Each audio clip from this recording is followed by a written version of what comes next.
नमस्कार. भाग्यश्री वार्ता डिजिटल मीडियामध्ये आपलं सहर्ष स्वागत करत आहे. आज रोजी नांदेड जिल्ह्यातील गुणवंत विद्यार्थ्यांच्या भारतीय भोई समाज सेवा संस्थेच्या वतीने गुणवंत विद्यार्थ्यांचा गुणगौरव सोहळा संपन्न झालेला आहे.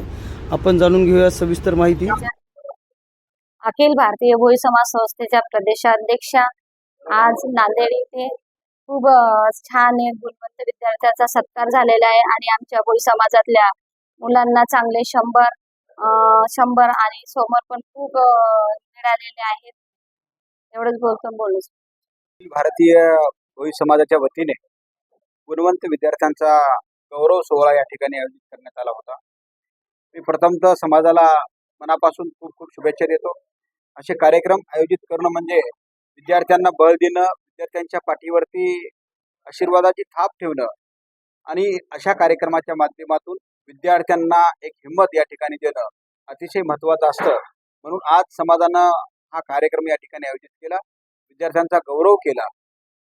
त्यामुळं समाजाला मी मनापासून खूप खूप शुभेच्छा देतो आणि असेच कार्यक्रम समाजाच्या माध्यमातून पुढेही या ठिकाणी अध्यक्ष आणि त्यांच्या सर्व टीमनं या ठिकाणी करावं असं त्यांना शुभेच्छा देतो आणि त्यांच्या पाठीशी आम्ही दोन्ही आमदार या ठिकाणी आहोत असं त्यांना या ठिकाणी शुभेच्छा देतो. या ठिकाणी अखिल भारतीय भोई समाज यांच्यातर्फे समाजातर्फे जे आज कार्यक्रम आयोजित केला गुणवंत विद्यार्थ्यांचा सत्कार गौरव, त्या निमित्ताने या कार्यक्रमाला उपस्थिती या भागाचे आमदार आनंदराव बोंडारकर साहेब, तसेच समाजाचे अध्यक्ष, प्रदेशाध्यक्ष, सचिव आणि इतर सर्व समाज बांधव, महिला भगिनी, सर्व विद्यार्थ्यांनी या कार्यक्रमाला उपस्थित त्याच्याबद्दल मी सांगू इच्छितो की आज जे कार्यक्रम आयोजित केला आहे भोई समाजाच्या गुणवंत विद्यार्थ्यांचा सत्कार, त्या निमित्ताने गुणवंताचा सत्कार करणं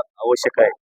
गुणवंत विद्यार्थी सत्कार केलं तर, गौरव केलं तर, अजून विद्यार्थ्यांना शुभेच्छा दिल्या तर भविष्य काळामध्ये समाज चांगला घडू शकतो या निमित्ताने सांगू इच्छितो. आणि आज त्या समाजाचं कौतुक करतो की या निमित्ताने छोटा गरीब समाज आहे, करून खाणारा समाज आहे आणि आज अलग अलग कार्यक्रम आयोजित केले जातात समाजाचे. कारण हे समाज एकजूट राहायला पाहिजे, हे माझा हेतू आहे. आमच्या पक्षाचा पदाधिकारी सगळ्याचा हेतू आहे की बा समाज एकजूट राहायला पाहिजे, तर समाजाच्या अडचणी समस्या सोडल्या जातात या हेतूने सांगतो. आणि आज गुणवंत विद्यार्थ्यांचा सत्कार केला त्याबद्दल त्यांना मी शुभेच्छा देतो. जय हिंद, जय महाराष्ट्र.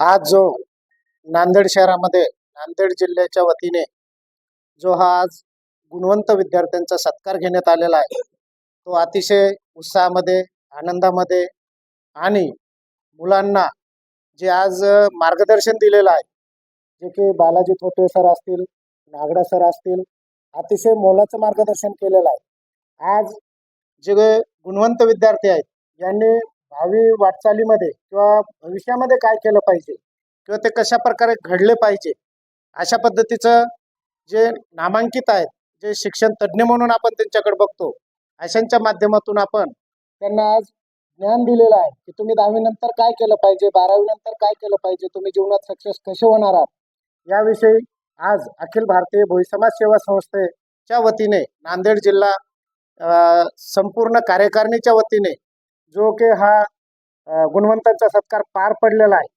यामध्ये जे सामाजिक राष्ट्रीय पदाधिकारी, महाराष्ट्र प्रदेश पदाधिकारी, मराठवाडा पदाधिकारी तसंच जिल्हा पदाधिकारी या सर्वांनी उपस्थित राहून, त्याचबरोबर राजकीय क्षेत्रामधील या शहरामधील 2 जे आमदार आहेत, आमदार बालाजी कल्याणकर साहेब आणि आमदार आनंदरावजी बोंडारकर साहेब यांनी सुद्धा उपस्थिती लावून जे आमच्या समाजाचे प्रश्न आहेत, जे की मच्छीमारांचा प्रश्न जो आहे, कल्याणकारी मच्छीमारी महामंडळ तयार केलेलं आहे, त्यांना भरीव निधी देण्यासाठी येणाऱ्या अधिवेशनामध्ये पाठपुरावा करावा. तसेच या नांदेड शहरामध्ये एवढा मोठा समाज असताना जिल्ह्यामध्ये या शहरातील विद्यार्थ्यांसाठी एक पुढील शिक्षण घेण्यासाठी शासकीय कोट्यामधून किंवा आमदार फंडामधून एक वसतिगृहाची निर्मिती करावी आणि त्यांनी ते मान्य केलं. आम्ही आमच्या पद्धतीने जागा शोधून आम्ही इथे एक वसतिगृह देणार असं दोघांच्या वतीने आश्वासन देण्यात आलेलं आहे.